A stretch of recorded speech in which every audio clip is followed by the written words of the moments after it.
the Most Honorable Edward Seaga, ONPC, former Prime Minister of Jamaica.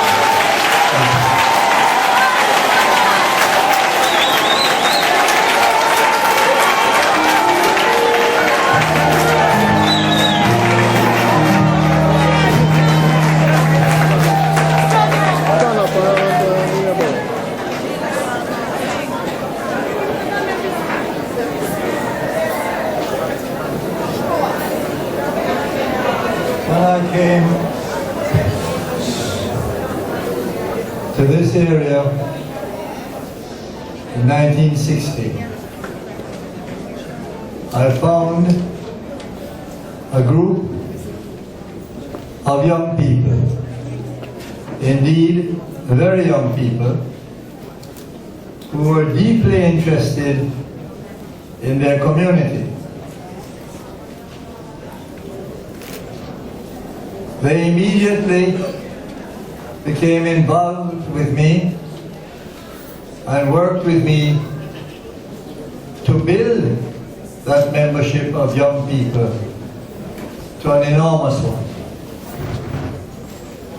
Among those was one young man, barely 12 years old, still in short pants, who was introduced to as Margaman. I could not understand why, because he didn't look Marga to me.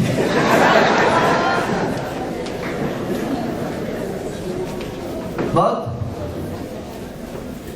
digging deep into my past, I knew that practically everybody in Jamaica has two names. One a pet name and one a Christian or given name.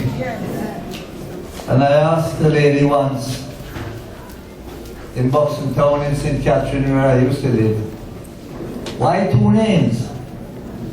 And she said, well, if you do something, she never spell it out, and they come for you, and then come in the pet name, you can always say it's not you. If they ask for the one with the Christian name, you can say my name is, and you give them the pet name. So it was a means of being able to survive.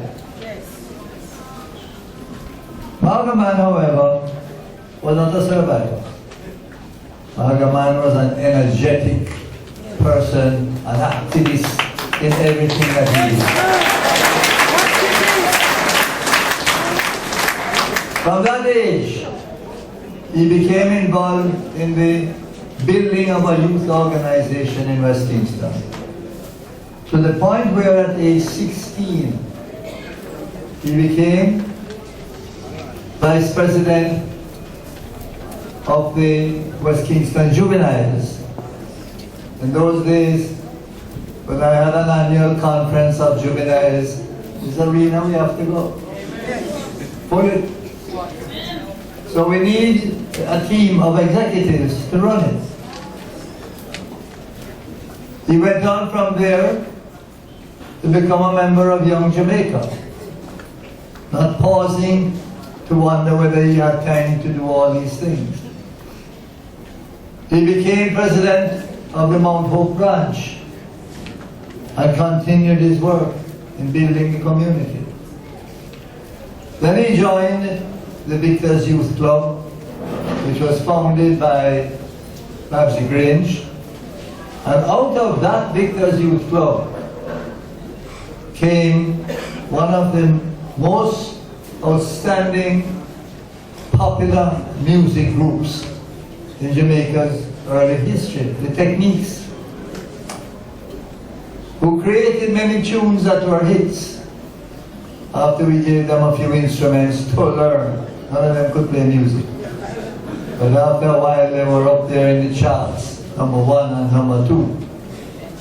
So it just goes to show how once given the chance, you can succeed.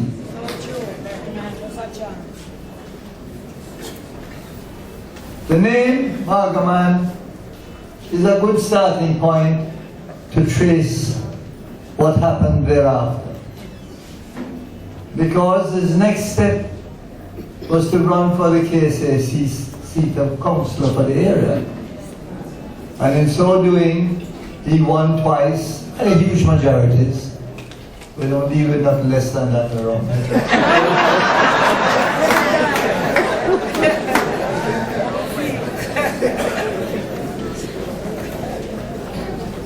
And after running and succeeding, his name was no longer Magaman, but Councillor Dreckette.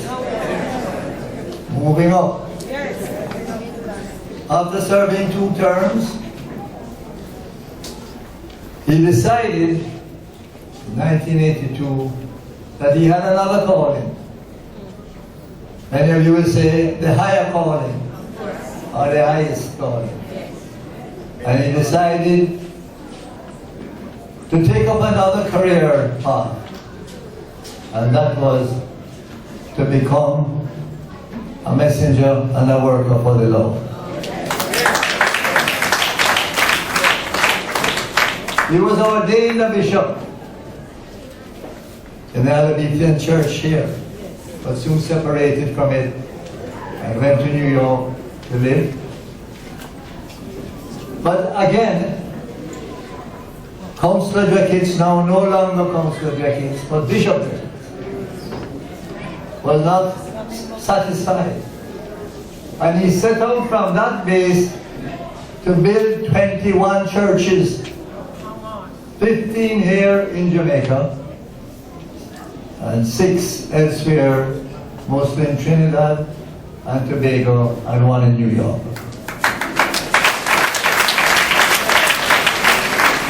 I visited him in New York, and I was pleased to see how well he had progressed. In other words, this young man was never satisfied with where he is. He wanted to grow more, to build more, to create more. In his youth, he was very concerned with young people, as we all were. When I gave them some instruments to form a bugle and drum band, that was the beginning of a glorious time in the development of West Kingston, when the Tivoli Gardens bugle and drum marching band was established.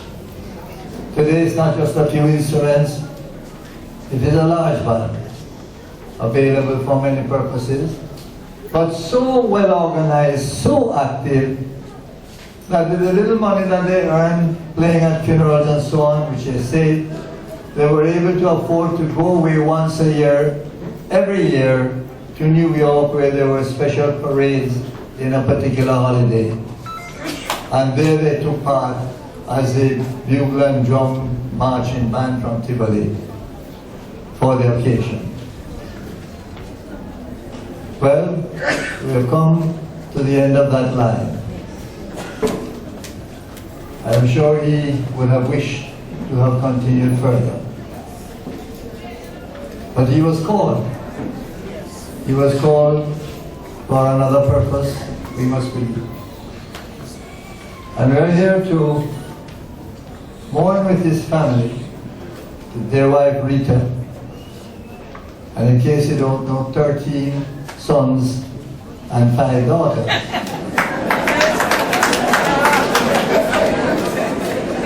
I get the impression he was building a family church himself.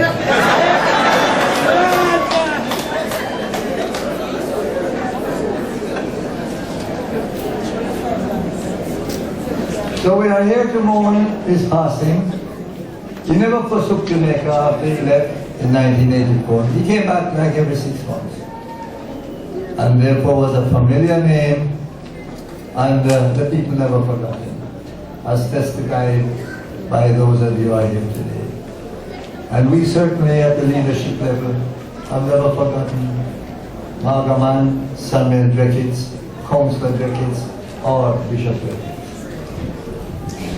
name is one of those names that can be put on any hallowed spot to remind us all that by working for your community will remember you in what you have done, the good deeds and the great things that you have accomplished. Thank you all for coming today. My only regret is that every time I turn up for a funeral in West Kingston, I keep wondering, where has my religion gone? If I did want a Church of England service, I would go to halfway tree.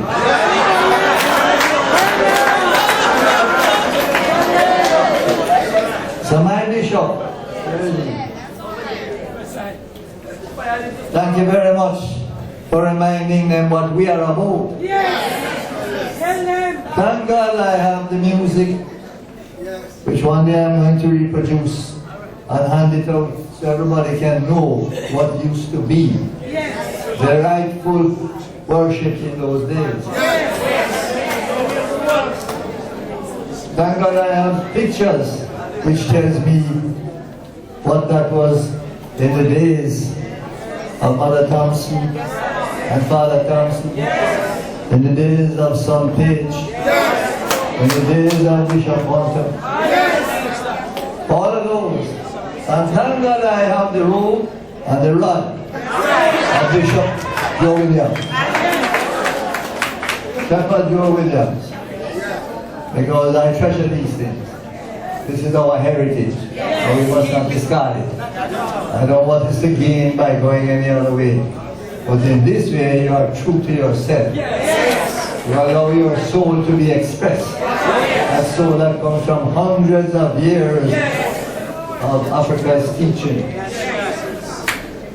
So I thank you today for turning out. Today we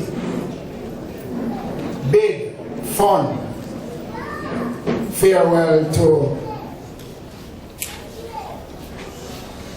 one whose name, one whose